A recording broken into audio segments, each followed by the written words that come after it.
Write up the one-way ANOVA results. So first of all, what tables do you need in the one-way ANOVA? Well, you need the descriptives table because we're going to need to be able to see that in case in the flow chart we have to do that. We're going to need our Levene's test, our homogeneity of variances, and we need the ANOVA itself. All three of these are output the first time you run the ANOVA. From there, I need any post-test that I have to run. So for the question that I had for grades in high school math achievement, I had two different tests that I ran because I needed to use those from Levene's. So these came directly from the flowcharts we used in the other questions. So if you look at the previous two videos, you'll see where these came from. And then I don't have a post test for my other variable because it was not significant. So if it's not significant, it's full stop. Just like a correlation. Once something's not significant, we stop talking about it. So those are all the tables that I need in my results write-up. From there, results, again, they're very short, they're very concise. So this is not interpretation. So I said a statistically significant difference was found between the 3 levels of father's education. So this would be replaced with whatever your grouping factor is. So if you were grouping by whether or not they took a college level math, if you're grouping them by eye color, whatever your grouping variable is, this is replaced with it. So for us, we did father's education revised, which gave 3 levels of father's education. And it was significant for both grades in high school and math achievement. So if I go back up here for grades in high school and math achievement, if I look at my ANOVA, I was significant because I rejected the null hypothesis for both math achievement and grades because it was less than 0.05. So just a refresher.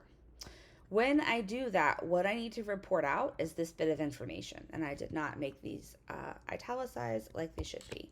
So go ahead and italicize those if I send them out to you so you've got it. So the F comes from the column that says F at the top. So I have my F value, and what I do is I copy the numbers in the first and second row. So I have F of 2 comma 70 is the value that it is. So F of 2 comma 70 is 4.09 for grades in high school.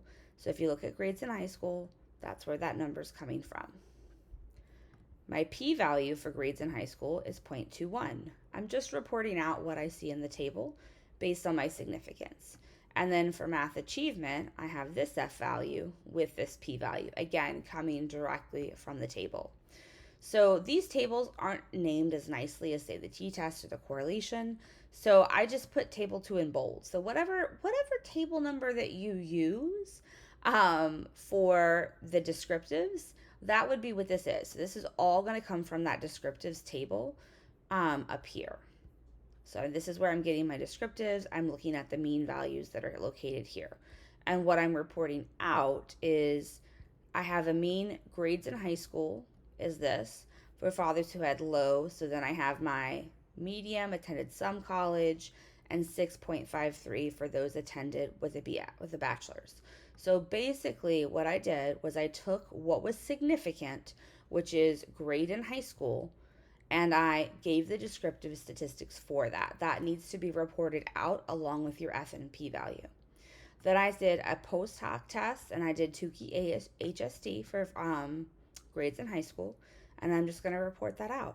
It indicates, and I called them low, medium, and high just so I didn't have to type as many words.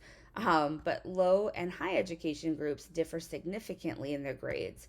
And this time, notice how it's reported out. It's reported out with my p-value is greater than 0.05.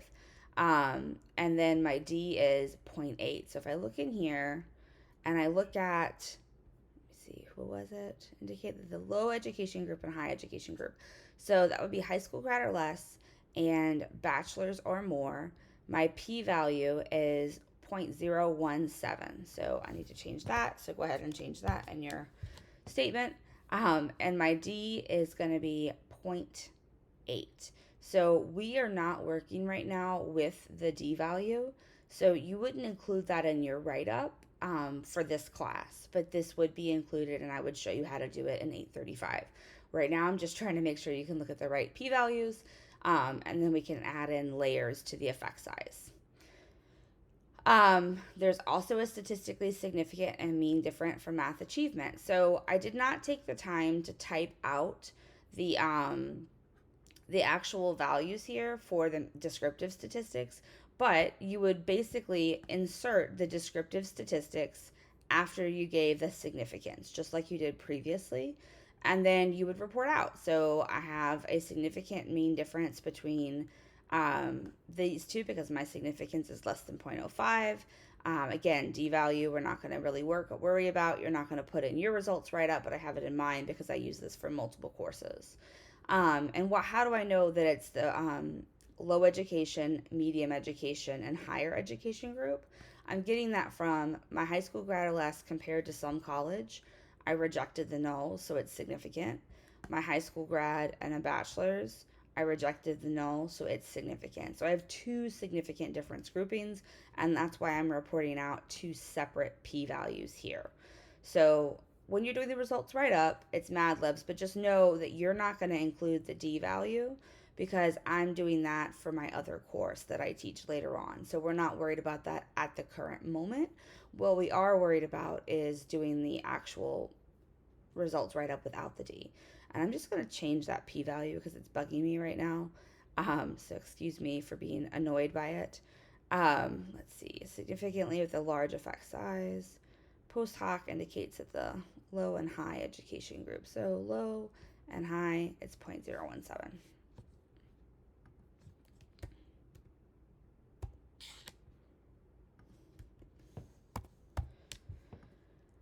Okay, so again, don't worry about the D value, don't worry about the effect size, but that gives you the accurate look at how to do a results write-up for a one-way ANOVA.